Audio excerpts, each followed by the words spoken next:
एक समय की बात है। एक विचित्र गांव में रामू नाम का एक मेहनती किसान रहता। कड़ी मेहनत के बावजूद भी उसका खेत बंजर और सूखा रहता। एक दिन जब वो अपने खेत में निराश होकर बैठा था तो उसने देखा कि एक कबूतर उसके पास आकर बैठ गया। रामू ने उसे कुछ दाना खिलाया और कबूतर उड़ गया। कुछ दिनों बाद रामू ने देखा कि उसके खेत में कुछ हरे भरे पौधे उगाए हैं। वो हैरान था। तभी उसने एक और कबूतर को देखा जो अपनी चोंच में बीज लेकर आ रहा था। रामू को समझ आ गया कि ये वही कबूतर है जिसे उसने दाना खिलाया था।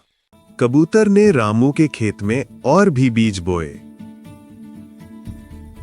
जैसे जैसे समय बीता, रामू का खेत हरा भरा हो गया और फसल लहलहाने लगी। गांव के दूसरे किसान भी रामू से ईर्ष्या करने लगे।